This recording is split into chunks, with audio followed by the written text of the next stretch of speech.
भारत की तरफ से पाकिस्तान को पानी बंद करने पर एक बहुत बड़ी बैठक हुई। यह बैठक गृह मंत्री अमित शाह के आवास पर हुई, जिसमें विदेश मंत्री एस जयशंकर और जल शक्ति मंत्री सीआर पाटिल भी मौजूद रहे। इस हाई लेवल मीटिंग के बाद जल शक्ति मंत्री सीआर पाटिल ने कहा कि पाकिस्तान को एक बूंद भी पानी नहीं मिलेगा। इसके लिए सरकार ने 3 चरणों में रणनीति बनानी तय की है। शॉर्ट टर्म, मिड टर्म और लॉन्ग टर्म के जरिए योजना पर काम किया जाएगा। देखिए रिपोर्ट।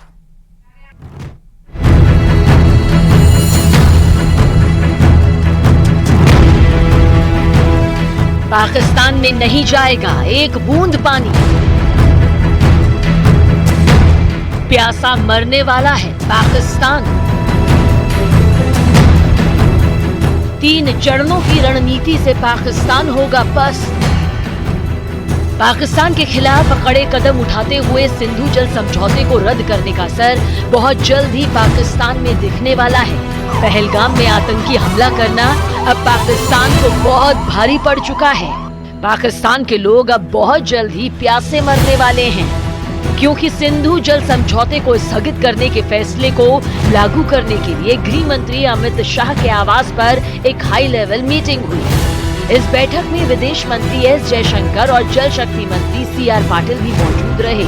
बैठक के बाद जल शक्ति मंत्री सीआर पाटिल ने दावा किया कि पाकिस्तान को एक भी बूंद पानी नहीं मिलेगा।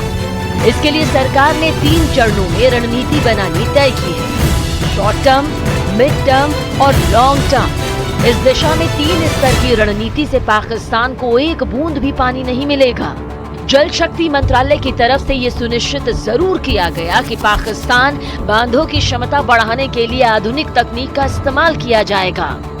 जल शक्ति मंत्रालय की तरफ से ये सुनिश्चित जरूर किया गया कि पाकिस्तान को पानी की सप्लाई पूरी तरह से बंद की जाएगी।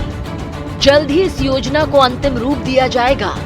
इधर सरकार पाकिस्तान को प्यासा रखने की कोशिश में है, तो उधर जम्मू कश्मीर के मुख्यमंत्री उमर अब्दुल्ला ने पाकिस्तान को पानी रोकने के सरकार के फैसले को स्वागत योग्य ठहराया।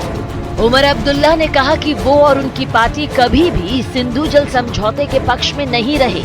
ये समझौता जम्मू कश्मीर के हितों के खिलाफ था और इससे प्रदेश को भारी नुकसान हुआ। To be honest, we have never been in favor of the Indus Water Treaty.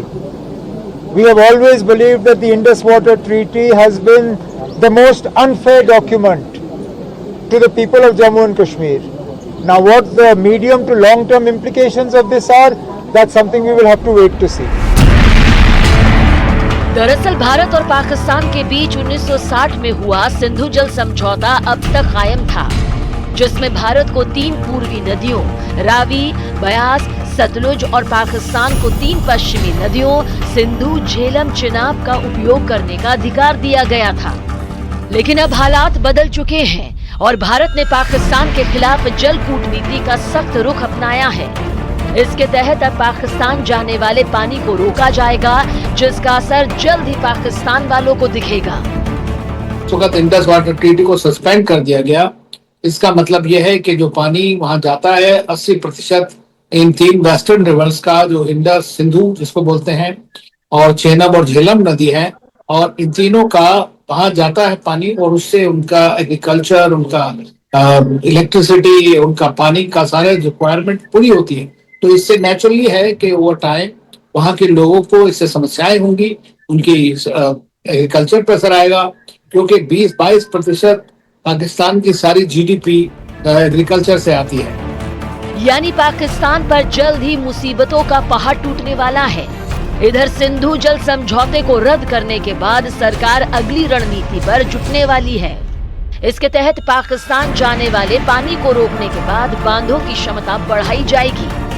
बांधों की क्षमता बढ़ाने के लिए आधुनिक तकनीक का इस्तेमाल किया जाएगा, ताकि ज्यादा से ज्यादा पानी स्टोर हो सके। इसके लिए बांधों की गाद हटाई जाएगी और बांधों से फ्लशिंग भी की जाएगी। सूत्रों के मुताबिक वर्ल्ड बैंक ने ये संधि कराई थी, लिहाजा भारत सरकार के इस फैसले की जानकारी उन्हें भी दे दी जाएगी और इस फैसले पर अमल तुरंत शुरू हो जाएगा।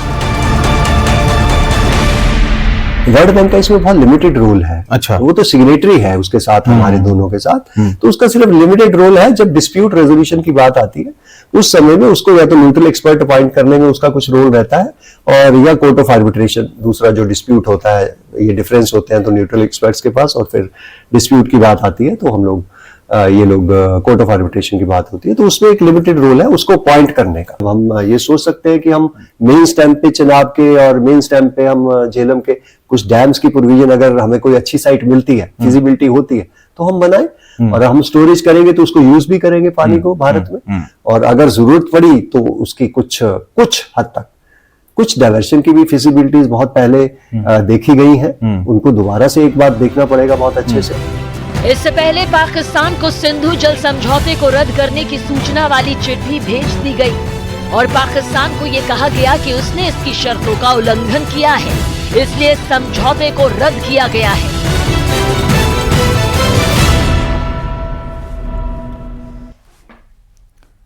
22